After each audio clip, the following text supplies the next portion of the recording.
All right, so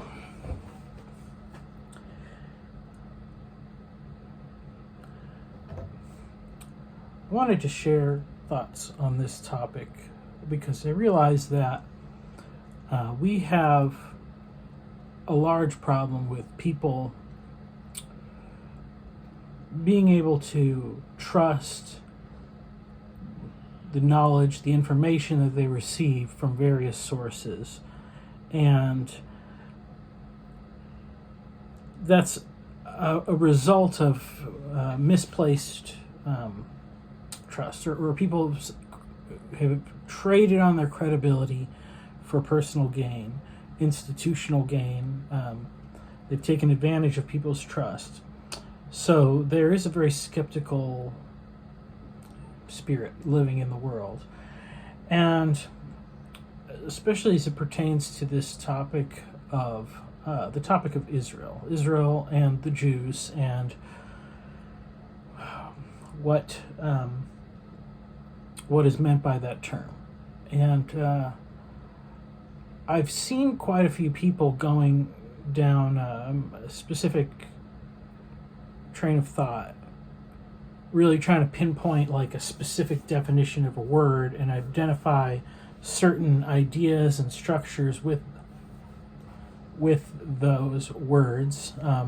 One example I would say is that Pete over on Strange Theology has been kind of going hard with this thing of, well, when it says Jews in the Bible, it really means Judeans, and that's a separate category than Jews as adherents of a religion called Judaism, which we can, someone would want to say that as it exists today, and it's obviously true that as it exists today is in part existing in response to and in a reaction against Christianity, aspects of Christianity and Christian history. So that would be to say, like, when you pick up the Bible and it says Jews, don't think about modern Jews as you know them. It's talking about something different, something that we really can't point our finger at, something that doesn't really exist anymore. And the same thing for Israel, as in the nation of Israel, when we say the modern nation state, that it's not right to think of that as having any any consonance with the word Israel as it might be used in the New Testament or the Old Testament. And I think that we have to ask, like, what is the motivation of that? Now, is it wrong to seek precision in communication? No, I don't think so. I think that's a good thing. But I don't necessarily think that is the thing that people are trying to do. And what I think they are trying to do is to simplify. They're not seeking precision. They're seeking simplification, more so of their own life and their own responsibilities, actions, attitudes, duties, etc. So I was looking in the scripture, and particularly the words of Jesus. And I put a video out a while ago about Matthew 25, which has 3 parables in it. The wise and foolish virgins, the parable of the talents, and the sheep and the goats. But those 3 come on the heels of some other parables, and it comes at the end of the Olivet Discourse, when Jesus talks about the temple being destroyed, and then the disciples ask him about the end of the age and the return of the coming of the Son of Man. And when he finishes describing everything, he gives them these parables to let them understand. The first one he gives them is the parable of the fig tree. And he says, "From the fig tree, learn its lesson. As soon as its branches become tender and puts out its leaves, you know that summer is near. So also, when you see all these things, you know that he is near, at the very gates. Truly, I say to you, this generation will not pass away until all these things take place. Heaven and earth will pass away, but my words will not pass away." So that's the first parable, the parable of the fig tree. You know it when you see it. You know when its leaves turn green, then you know summer's here. And then the next one shifts the focus, and that's about no one knows the day or the hour. And says, therefore you also must be ready, for the Son of Man is coming at an hour you do not expect. And it's not an hour that most people won't expect or anything like that. It's the hour that you do not expect. And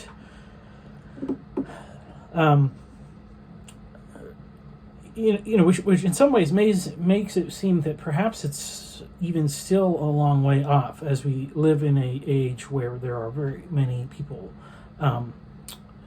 looking at current events through a lens of fulfilled prophecy. And then the next parable is the faithful and wise servant versus the wicked servant. The faithful servant does everything that he's supposed to do in preparation of his master's return. He feeds the people in the household at the appointed times, makes sure they're taken care of. Whereas the wicked servant says, the master's a long way off, I can do whatever I want, and uses his position for his own personal gain. So within those three parables, you have a kind of a shifting message. It's a way to build an epistemological frame. First, the truth is obvious. It's not obscure. But understanding is not certain, or certainty is not guaranteed. And essentially, you can trust the things that are obvious. You can trust the gist of what's going on. You're not going to have absolute certainty. And then for the third, it would be essentially that taking the warnings literally is far better than dismissing the possibility of being wrong. So, I think obviously like the full preterist, that's a bad position to be in. And there's not many of those, but you have people that are picking positions and beliefs that are approaching that point, which is troublesome. And then when you get into the next chapter, as I said, I went into more detail with the other video.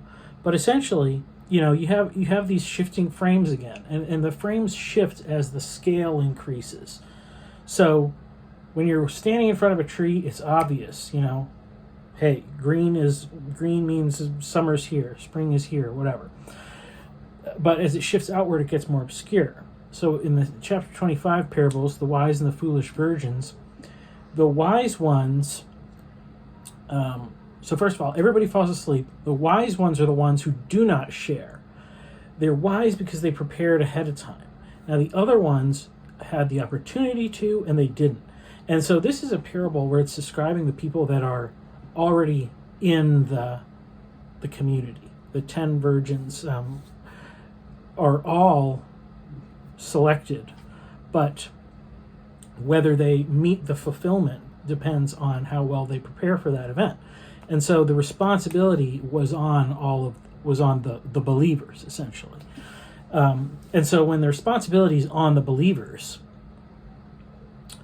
it's not the job of the responsible believers to necessarily cover for the irresponsibility of the other believers who had just as much opportunity, just as much access to the truth. There's no shortage of oil. There previously was no shortage of time or money. They could have also bought oil. They chose not to. The parable of the talents is about trusting the master and understanding what he expects from you.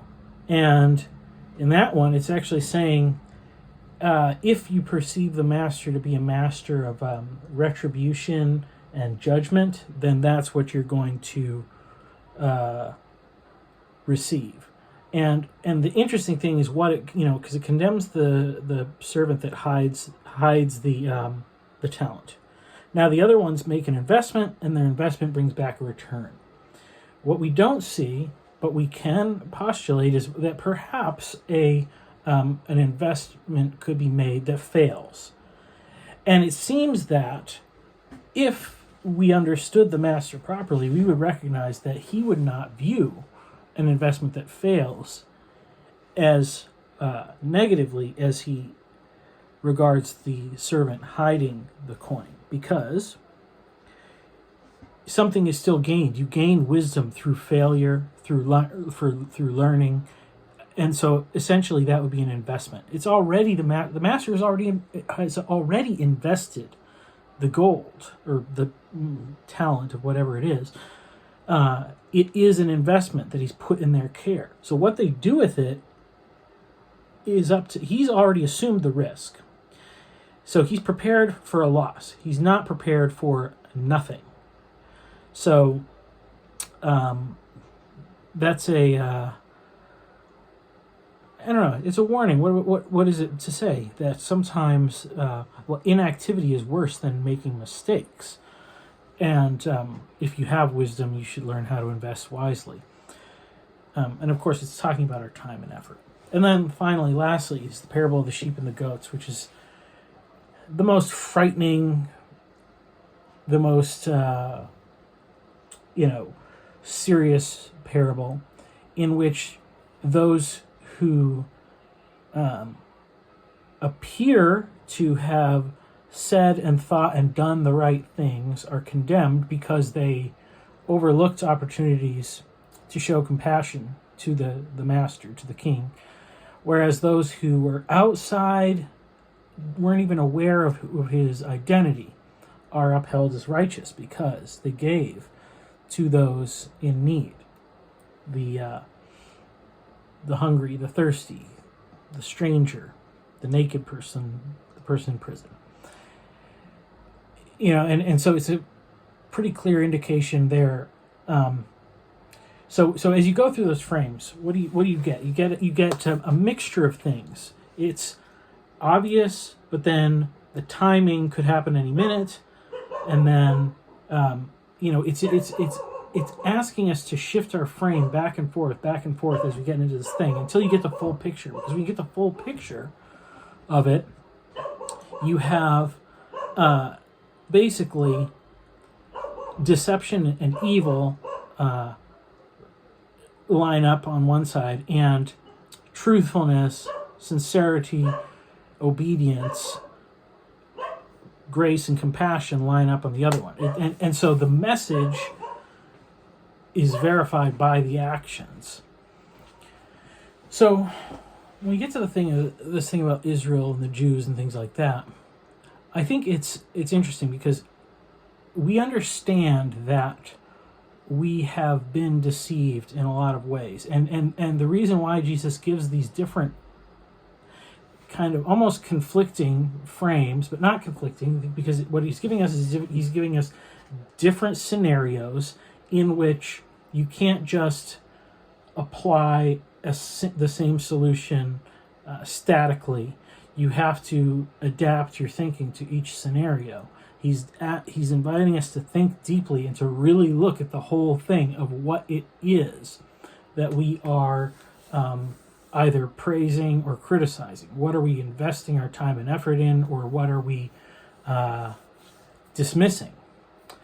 Because a lot of dismissal gets pretty harshly criticized across those parables, and that's where I think people need to consider. It's important because we live in a time when our sort of epistemological framework is so damaged because we have been taken advantage of. And the interesting thing is that you have people now who are Christians, and I'm not saying they're not Christians, but they're using certain tactics to try to distinguish why someone is not a Jew, why a nation is not Israel.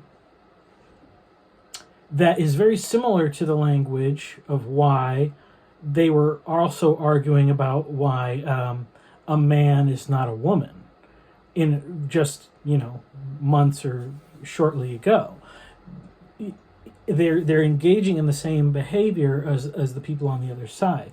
If you dissolve a entity into its constituent parts and craft a definition based on certain aspects that belong to that thing, you can basically define anything you want, however you want. It's the reduction into nominalism, and that's obviously bad, because let's face it, you get to define if you want to define who's a Jew and what Israel is. You don't have much of an epistemological basis for forbidding other people to define what a man and or a woman is based on the criteria that they like.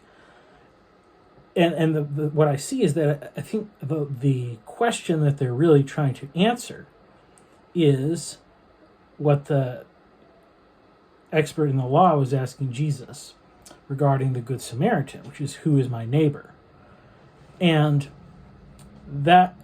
this especially comes in this form of, if a Jew rejects Jesus, they are not a Jew. And I think that that's a really faulty argument, because, well, first of all, there is a certain obscurity in this text. Like, even within these parables, Jesus is saying you aren't going to get a straightforward, one-size-fits-all answer to everything. Somebody said that, like, I can't remember what it is, but it's like Jesus answers like 10% of the questions that he's asked, and he asks people like 30 times more questions than they ask him, even. So Jesus is always trying to get people to wrestle with things and to think deeply, more so than prescribing answers. And whenever you're in that scenario, wisdom puts the responsibility on you to cover your bases, essentially. Because, like in the second one, certainty is not guaranteed. You have a gist. Hey, if the leaves are green, it means summer's here.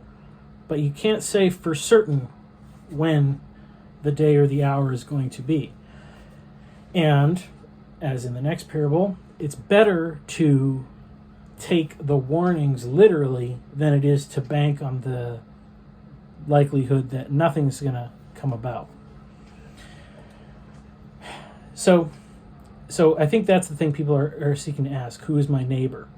And of course, the answer that Jesus gives in that scenario is, he says, hey, here is a Samaritan, the person that you question their legitimate identity, as the Jews did towards the Samaritans.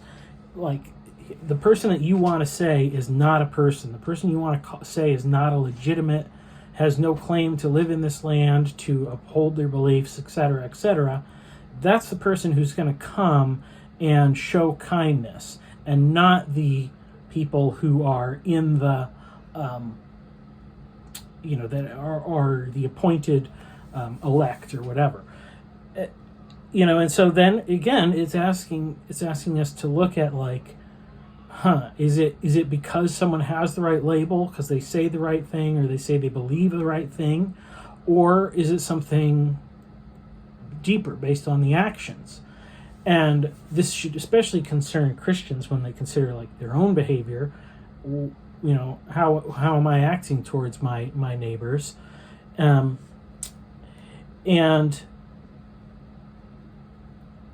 then it also takes into I think a closer look at the history is needed, because the idea that the people that rejected Jesus, they had their fair chance, and now they are something other because they rejected Jesus. Well, it took a while to spread. Jesus gave the Great Commission and said they were to go into Judea and Jerusalem and Judea, Samaria, and to the ends of the earth, moving out into concentric circles, and that message was going to take time. And in that time, they encountered people who had already come to believe certain other things, like the believers who had the baptism of John. And some of the people took this new message, and other people were more critical of it. But as that project has gone on, and certainly in Matthew 24, Jesus does say that one of the things that is yet to that is to occur before the end of the age and the return of man is that the word will be proclaimed throughout the whole world. And that didn't happen for a long time. It still hasn't really happened ultimately. So we're still in the process of that. But the thing that happens is once you go beyond the life of the apostles and all this stuff, well, then you have a secondary account. And what do people judge the credibility of an account on? Most of the time, it's the credibility of the person and how much integrity they have and how their character aligns with what they're saying. And this is the thing I think a lot of Christians don't recognize, is that the Jews have 2,000 years of bad interactions with Christians. Christians who get too impatient with the Jews whenever they weren't satisfied with what we said was the proper interpretation of Scripture, what we said was an obvious truth. Now, some things are obvious, like that's the parable of the fig tree. But if somebody's not certain, there's the whole thing. The whole thing stands up and says that essentially there's a difference between taking advantage of the fact that something is ambiguous and someone who sincerely has concerns or sincerely has doubts. And if you don't think that that's the case for most Jews, I think you're pretty ignorant. Most of them have not studied the New Testament, will not study the New Testament, have no interest in it. And, yes, they have as a culture essentially built up some armor and some protection against claims of Christianity. And Christians continue to fail to overcome those measures through their actions. And it's not because we haven't had a chance. Because I would say that for most of history, up until there was a nation-state of Israel, and even now you could say it's probably still the majority case worldwide, it was not, the Jews are the ones that are living as foreigners in our lands, as Gentiles. And they are the ones who, at various times, made the risk to ask for food to eat, to ask for water to drink, for clothing, for shelter, for protection. And oftentimes, they learned that those gifts, if they were received, came with strings attached. They were, or they were conditional on changing their beliefs or swearing something. And you know what? A heck of a lot of them did it too over the centuries. Many Jews have been coerced into converting to Christianity by Christians who held a significant advantage over them. And if you don't know that that's true, you should study that, because it is, and it's an important aspect of this conversation. But if you go back, they are the genesis of the Christian faith. And if you look at Acts chapter 5, you have the story of Galiel there. And they had the apostles in their possession. And they could have tried to have the authorities kill them, or they could have taken things in their own hands. And some of them were tempted to. But Gamaliel was wise, and he told the other Jews about the other guy who rose up, and he had about 400 guys following him, and then he was killed, and everybody followed him, was dispersed, and came to nothing. And here's this small group of guys, or whatever it was. I mean, could have been, it's after Pentecost and all that, but they are sticking together, following this teacher who has been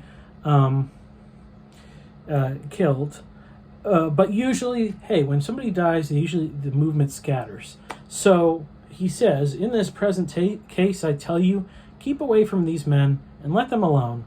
For if this plan or this undertaking is of man, it will fail. But if it is of God, you will not be able to overthrow them. You might even be found opposing God. So in that moment, they said don't preach, and they gave him a little beating or whatever, but they didn't persecute him. They let him go. And we don't... And that was before the temple was torn down. It was when there was a Jewish state, and it was pretty clear who Israel was and who was in charge. And this was a governing body that Jesus respected and granted the legitimacy of their position. And that governing body said, let's just let these Christians... let's leave them alone, and let's see whatever comes of it.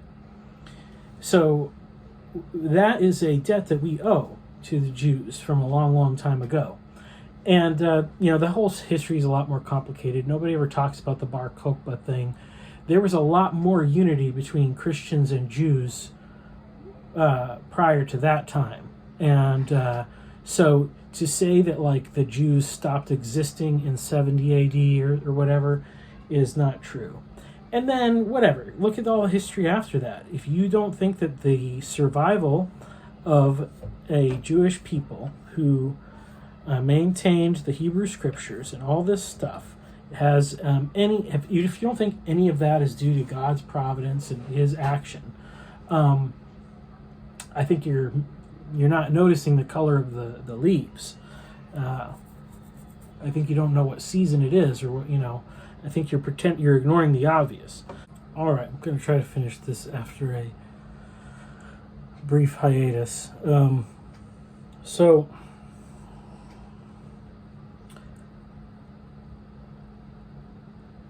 I think there's a lot of other things you could look at. Obviously, some of the circumstances of the founding of the modern state of Israel. Is it proof that the current nation state of Israel has a specific eschatological significance? Not necessarily, but does anything occur outside of the will of God? And what can we make of, it's very popular now to question the whole post-war consensus thing, but clearly the Jewish people sort of experienced a death and resurrection after the events of World War II. And now that they've had a state of their own, there's been many things that have been, seem to be like the divine hand of providence, like the, the Yom Kippur Wars and the 6-Day War and all of that. And trying to paint it as the most evil nation in the world or something